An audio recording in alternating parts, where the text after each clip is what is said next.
The Solstice playtest is upon us, and with CCP marketing Vanguard to a new audience, I thought it would be good to prepare a quick gameplay guide. I'm keen to get back to playing, so you'll just have to make do with the minimal editing. The caveat here is that most of this information is based on the monthly First Strike playtest that ran from December to May, with adjustments based on what we've seen so far in the short time I've played Solstice. So, on to the gameplay basics. EVE Vanguard is a PvPvE game where you deploy as a small squad of up to 3 players. This can be pre-made with your friends, you can join a random squad, or you can get into it solo. The latter is definitely the trickier option, as there are no solo-only instances. You will deploy to the Solstice map wreckage site where you can accept contracts to get credits, explore and loot the map, or simply hunt down other players and take their stuff. Match instances take place over 4 stages, the first and last being 5 minutes and the second and third being 15. This gives a max deploy time of 40 minutes, although players will often be dropped into a match already in progress. NPC respawns and loot is refilled as part of these phase changes. You will need to extract before the end of the 4th stage or you will die. In order to get off the planet, you will need to craft an extraction beacon. These can be deployed in most locations that are not undercover, the exception being when you're in a location with a particularly high roof. The extraction beacon lasts 30 seconds, after which it will flash green, and 1 second later you extract. This wiggle room can work in your favour, but it will sometimes cost you. Up to the First Strike playtest, there was no persistence in items. Anything you extracted with was converted to credits. In Solstice this has changed. Obtaining rare and powerful modifications to your weapon called Chipsets should make extracting more worthwhile. Covering off the weapon basics. You have 1 gun, 1 mining laser and 2 fists. The carry and build melee was rather overpowered. There was no real delay between strikes and 2 hits were enough to bring down players and NPCs. Ground level turrets could also be meleeed in First Strike. It was 4 hits, but this has now been reduced to 2 in Solstice. The 1 gun you have is a Minmatar Core 80 assault rifle. In the First Strike playtest it had a dot sight and a powerful enemy detection ability, where enemies would be highlighted in red. This was particularly effective on Carrion's grey palette map. In Solstice the weapon has been stripped back. You'll no longer have the same weapon sight and friend or foe identification. You'll need to loot and extract with chipsets to modify your gun and improve your odds on the battlefield. I'm not going to go into detail here with the chipsets. I may create a separate video, but I imagine there will be significant changes for the next build. What I will say though is weapon slots 1 and 2 already have a default effect. If you don't have many chipsets, make sure you're filling slots 3 to 5 first. You can only apply chipsets to your weapon before you deploy. Once deployed, they'll be applied to every clone you use. You must extract to keep them though. Hipfire is wildly inaccurate, so you'll need to aim down sights if you intend on hitting your target. The gyro mods will improve this, so give it a try if it suits your playstyle. Personally, I'm all about the friend or foe highlight, which only shows when you're aiming down sight, so hipfire build is not for me. There are 2 ammo types, kinetic and energy. You deploy with several rounds of kinetic but can craft more, with additional resources required to craft energy ammo. As energy ammo is more effective against shield, it is the go-to when fighting other players. Once you've been able to craft it, keep it equipped. It's your travel fit for dealing with ambushes. The higher resource cost means it's best to switch back to kinetic when dealing with NPCs. So how do you get the resources to craft energy ammo? Other players is always a good option, but if they have it and you don't, it's best to mine the resources yourself. The mining laser is a bit of a multi-tool in the latest build, with many of the mission objectives requiring you to use it to break things open. Its most important use though is definitely still mining. To harvest an ore chunk you'll need to fire the laser at it until the rock pops onto the ground. Once all nodes on an ore chunk are mined, a central node will also drop to the ground. In the First Strike and Solstice playtests, this all had to be collected manually. I'm hoping some kind of auto loot option is added in the future because there's only so much of that I can handle. From these ore chunks you'll get inert and reactive alloy, the latter of which you can use to craft energy ammo. So, what resources can you obtain? You've got nanites and energy cells, which are the building blocks of most items. Electronic parts and interface components used for missions. Inert and reactive alloy used for proximity mines and energy ammo. There are different types of loot containers. These boxes will generally have more electronic and interface components. These are single resource containing a decent amount of either energy cells or nanites. These pay out low levels of items and generally more credit focused. You will however also find chipsets in these boxes. There are variants that require energy cells or nanites to unlock. My experience in the Carrion and Solstice maps is the payoff is not there, so it's best to move on to the next container. The Solstice build also introduced fuses, but I've not found a use for them, so at this point it's best to discard and stop taking up an inventory slot. There's also credits which need to be extracted or banked at key locations for you to actually keep them. Enemy players and NPCs will drop 2 loot boxes. The first is their biomass, a long E press to pick it up. The second box is ammo for NPCs and anything the player was carrying. In the Solstice build, this includes deployables such as a shield and extraction beacon. You can also obtain chipsets this way.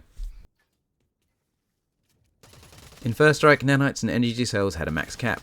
Electronic components, interface components did not. Ammo didn't have a cap, but Dan Steelmerk reported it messed with your inventory and started kicking other items out if you went over 1,000. In Solstice, an inventory system has been added. You will have 16 slots and everything you hold will need space. That is excluding nanites and energy cells. Ammo stacks in 140 units, so you may need to dump your additional kinetic ammo if you're doing well. I found that inert alloy often builds up as well. It's only being used for proximity mines, so it's best to dump it if you have excess. The crafting menu can be brought up by pressing F. Here you can create additional ammo, mission items and deployables such as the shield, proximity mine and motion scanner. You can queue up a maximum of 5 items to craft. Resources are consumed the moment it starts crafting, and the Solstice build introduced the ability to cancel an in-progress job. If you don't have the resources, you can still queue it up and it will automatically start once possible. To deploy an item such as the shield, press F and select it from the menu. If selecting a shield or beacon, it will need to go on the ground. A mission item such as a relay unit will need to be attached to the objective itself. Red means you can't deploy it there, and yellow is fine. It looks like it requires flat ground to place things, but sometimes it can block it for seemingly no reason. The Deployable Shield has had a balance change since it launched in December. It's no longer a panic deploy as there is a delay before it's effective. You can freely move in and out of the bubble, your bullets will go out, but incoming will be blocked. They can be particularly effective in PvP and can turn around a fight if your enemy deploys it and you're left yourself exposed. Shields last approximately 45 seconds, but taking damage will lower this. Energy rounds are particularly effective, and when it starts flashing, you only have seconds until it's gone. Stop firing once it's flashing, as it doesn't appear to have any further effect at this point. Instead of the shield and armor of EVE and Dust, you have 25 shield and 100 health. Your shield will regenerate on its own, but you'll need biomass to heal yourself. In the Solstice build, they have tweaked the numbers. It now only takes 20 biomass to heal yourself for 25 health. Therefore, you often have some left over. You can only heal in 20 unit increments though. To heal, simply hold down button 3. This slows you down and prevents you from aiming down sights or reloading. To get around this, aim down sights first and then press 3. Useful if you have a friend or foe identification chipset attached. In the carrion build, it was 100 biomass to get an additional clone and a maximum of 3 banked clones. In Solstice, this has been changed to 50 for an additional clone and a maximum of 7 banked clones. You first deploy with 2 additional clones available. Given you deploy with 50, my first action is head to the nearest clone bank and get an additional clone straight away. The clones are shared across squads, so make sure you use them wisely. In the First Strike playtest, there were 4 different tiers of NPC. The elites, who were a challenge if you didn't get the jump on them, and to the much more manageable soldiers in yellow, grunts in blue, and workers in white. The latter of which you just felt bad for having to kill them. But, this gunshot wound isn't going to heal itself, and I need the biomass. In Solstice though, the elites are no longer confined to a small area in the core. They are spread across the map, defending the workers, and can be a challenge if they catch you out in the open. There are also static turrets defending key locations. They charge up for a powerful single shot. Once you get the timing down, they become easy to avoid. This has been updated in Solstice, and they now appear to do significantly less damage. In the First Strike, NPCs were typically guarding an area in a squad of 3, with the additional support of the turrets. I've not had as much as time in Solstice, but they appear much less static, patrolling through the jungle or closing you down if you aggro them.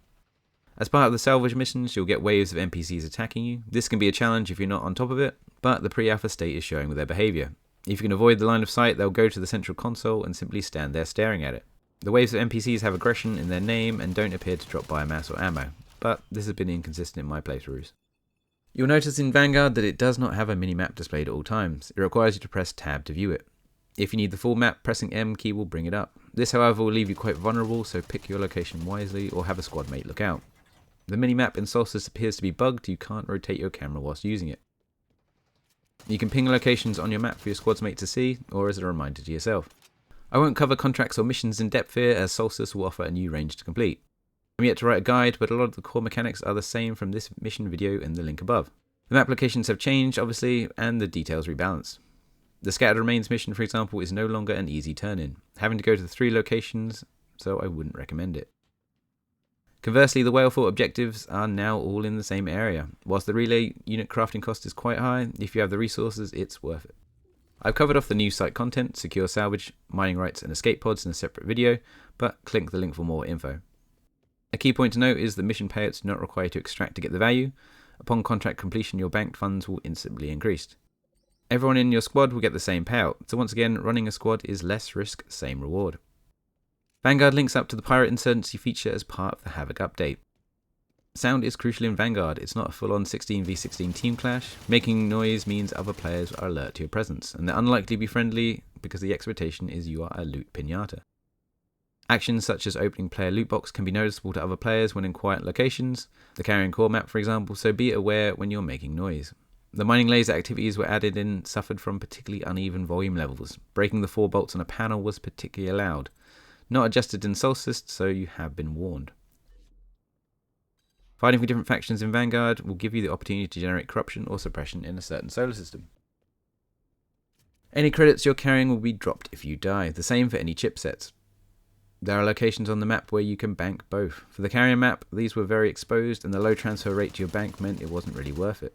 This has been significantly improved in Solstice. There are many more terminals with all your credits being banked after a short hold of E. In addition, any held chipsets are banked, making it a good destination after looting debris sites or other players. So there you have it, my quick gameplay guide for EVE Vanguard, a game very much in early development. Hopefully a lot of this information is still relevant the next time a playtest rolls around. I'll aim to delist or archive the video if it's no longer accurate.